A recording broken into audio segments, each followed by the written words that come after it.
Hola, seguidoras de Ecofeminismo Radical.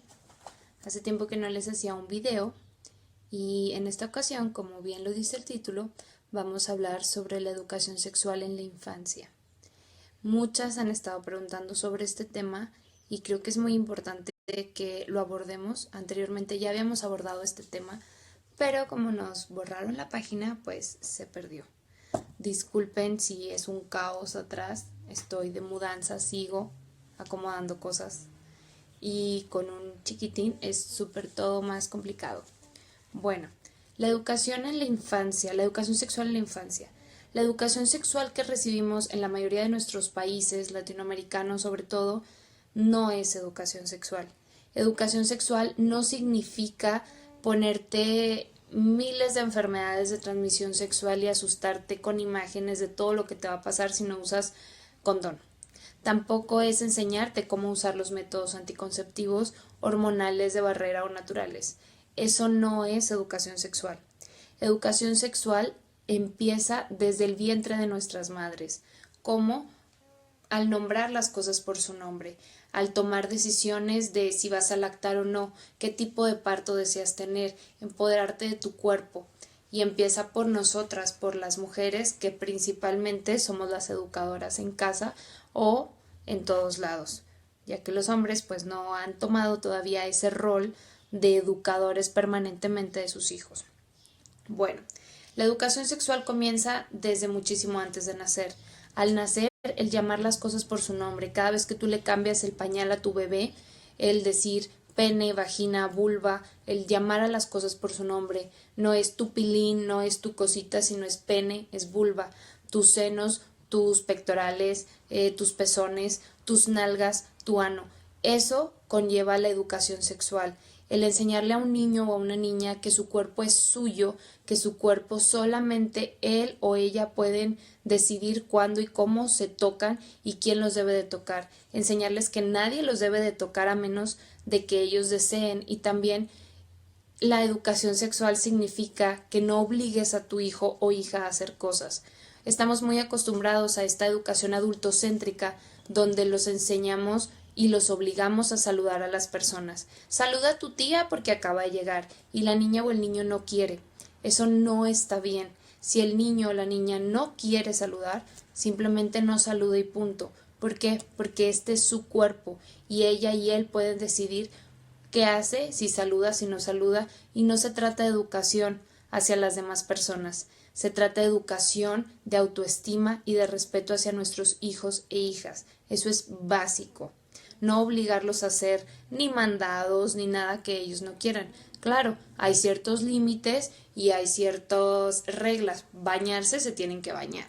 Pero esto es principal, enseñarles que es su cuerpo, que ellos pueden decidir, que es suyo, que tengan este vínculo de confianza con mamá y papá para decirles cualquier cosa, para que puedan tener la confianza de acercarse con nosotros y decir, esto sucedió, tal persona me quiso tocar, y siempre, pero siempre creerles. Eso es básico, no hacer más preguntas, sino simplemente estar atentos, atentas a escuchar lo que el niño y la niña tienen que decir para ti, sin juzgar, sin asustarte, sin meter juicios, sin meterles miedo, simplemente escuchar lo que tienen que decir y creerles. Eso es básico, por favor, créanle a sus hijos e hijas cuando les dicen. Muchas veces pensamos que al tener hijos, varones u hombres, estamos exentas del abuso sexual y déjenme decirles que no. 1 de cada 3 niños y niñas es abusado. Entonces, no porque sea mujer quiere decir que le va a pasar a fuerzas, y no porque sea niño quiere decir que no le va a pasar. Pasa por igual. Lo que pasa, y eso lo aprendió hace poco mi mamá, que también estudia psicología y me lo explicó, en los hombres tomamos muy diferente el abuso sexual. En los hombres, si un niño adolescente es abusado es porque es un galán y entonces se toma como algo bien, algo aceptado porque pues las trae locas. Simplemente a los niños con las maestras tienen esta conexión y hasta son más coquetos o les llevan flores o este tipo de cosas. ¿Qué pasaría si es una niña la que le lleva regalitos al profesor? No se vería bien. Entonces tratemos de cambiar todas esas actitudes inconscientes que tenemos, porque en los niños, si sucede un abuso es porque son muy galanes, porque es muy hombrecito, porque está demostrando su hombría, pero en las mujeres es lo peor que te pueda pasar un abuso sexual y también tenemos que quitar ese estigma. La niña es la que es abusada, no es la mujer adulta cuando ya somos adultas. Tenemos que quitar el estigma. Eso le pasó a esa niña, no le pasó a la mujer adulta, no le pasó a la mujer adolescente y darle simplemente su peso. Hay que trabajar mucho esto en terapia y hay que ponerle a cada cosa su dimensión y como padres y madres no asustarnos de más porque entonces nosotros somos quienes traducimos eso como algo negativo, como algo malo y entonces los niños y niñas tienen la carga. Lamentablemente no podemos evitar que nuestros hijos e hijas vayan a sufrir un abuso sexual. Muchas me han preguntado, bueno, ¿cómo lo puedo evitar? Lo siento, no lo puedes evitar. Y eso es muy triste, lo sé, porque tengo 2 hijos.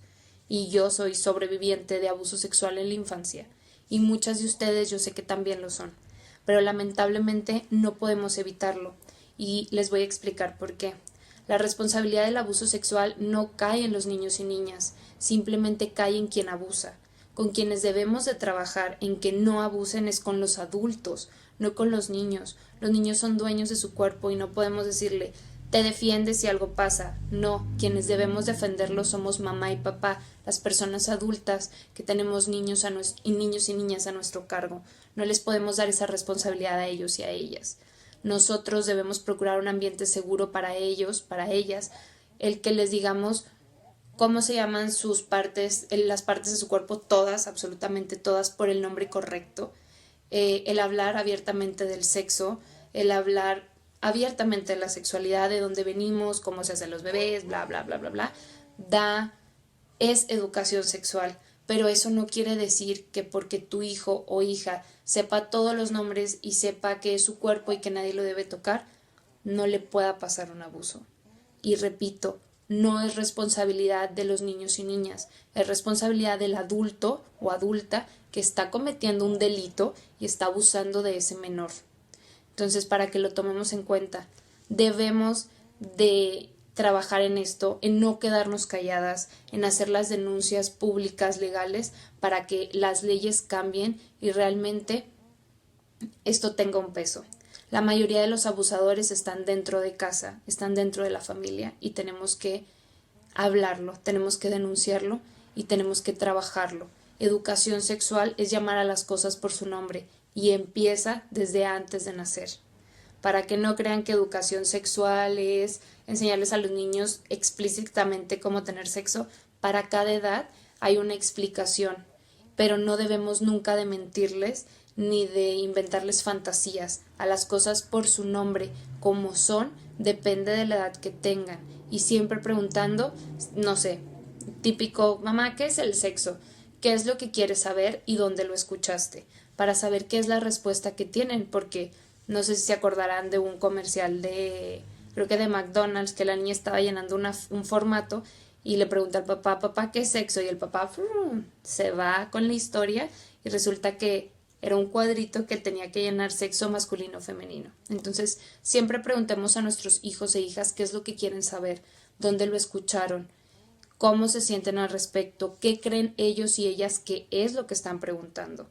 Por favor, eduquemos desde antes, desde el vientre, las cosas por su nombre. Cada cosa tiene un nombre correcto y no debemos de sentir pena. Si sentimos pena, si sentimos vergüenza, entonces tenemos que trabajar en los conceptos que nosotras tenemos, en todo lo que nos han enseñado sobre la educación sexual, sobre el sexo, que no es sucio, que es lo más natural del mundo y es muy bello porque de ahí venimos nosotras. De ahí venimos todo el mundo y no es algo feo, no es algo sucio, no es algo malo, es algo hermoso.